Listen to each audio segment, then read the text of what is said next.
Do you know why you struggle financially? Do you know why you've got no money at the end of the month?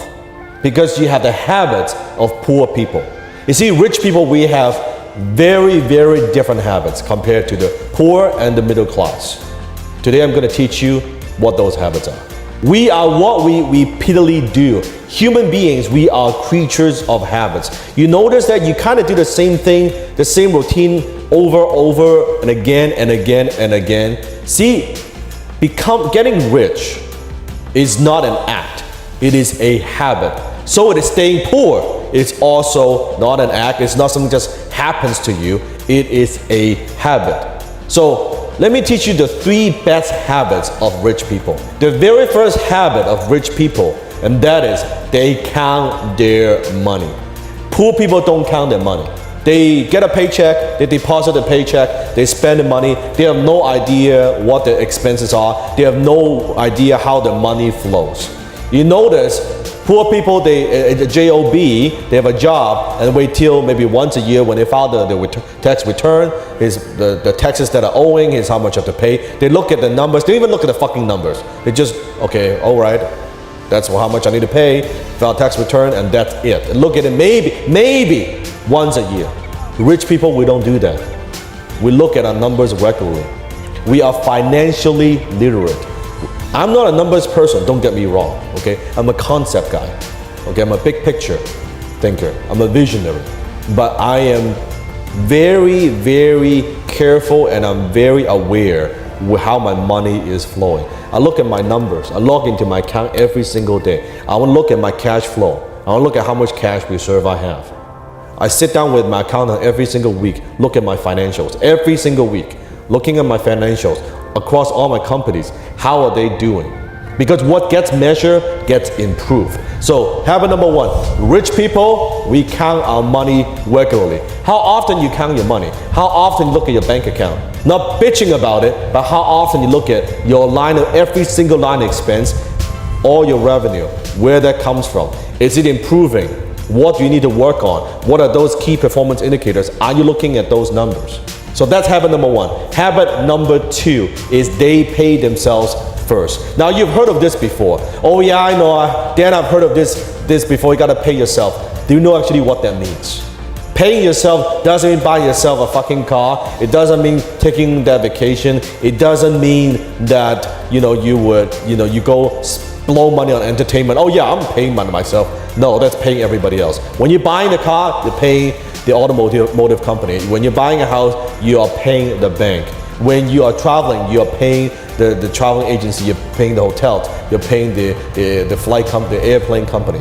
Paying yourself meaning that you put your money aside and you invest your money. Now I'm not talking about being frugal. If you know anything about me, you know my work. I'm not talking about being frugal and being cheap. I'm talking about taking a percentage of your income and putting that aside, pay yourself first and save it, and then you invest it. That's what I mean by paying yourself. And a lot of people, if you read the book The Richest Man in Babylon, it talks about that you should save 10% of your money and pay yourself 10%. I'm telling you, nowadays, with what's happening with inflation, with what's happening in the world, every fucking thing is more expensive.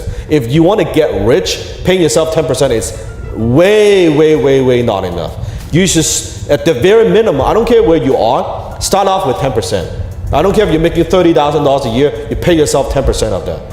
40, 50, 60,000, you pay yourself 10%. And as your income increases, I want you to also increase the ratio. So you should, at first 10%, they should aim to save 15%, 20%, 30%, 40%, to a point where you are making so much more money, and then now you're only spending a small percentage of what you earn. That's your goal. That's called paying yourself. So that's habit number 2. Pay yourself first. Habit of rich people number 3, and that is rich people are constantly improving their earning ability. Because you might be thinking, Dan, okay, I want to pay myself first, but I'm not making enough money. I'm only making a few thousand a month. I couldn't even afford to pay my bills. How am I going to pay myself first? First of all, you got to have the habit of paying yourself first. If you're not paying yourself first, even a tiny small percentage, when you're making 30, 40, 50, 60, $100,000 a year, I guarantee you when you're making $1 million, $2 million a year, you're not paying yourself. It is a habit that I'm talking about. And in order to do that, in order to be able to, every single year, to be able to pay yourself more and more and more and put into investments, you need to improve your earning ability. You need to find ways how you can add value to the marketplace, how to add more value to the marketplace. So every single year, your income is going up every year. If you've been working in the real world and you have your own business and your income kind of stays flat for the last 2, 3, 5 years, then shame on you. It means you're not learning. It means you're not thinking. It means you're not growing. Every single year, your income, you have to strive to improve that, your earning ability. And rich people will always constantly looking for ways to improve our earning ability, but also looking for ways to add leverage, to apply leverage into what we do. Maybe it's through relationships. Maybe it's apply leverage through learning. So I know I have more ideas and more strategies. I can improve what I do. Maybe it's through better people that bring on better people to my team so we can perform at a higher level, right? Maybe it's through marketing.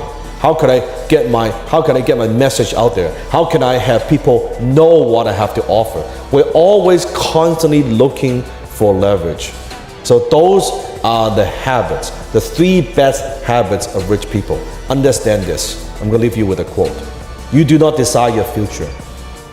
You decide your habits, and your habits decide your future.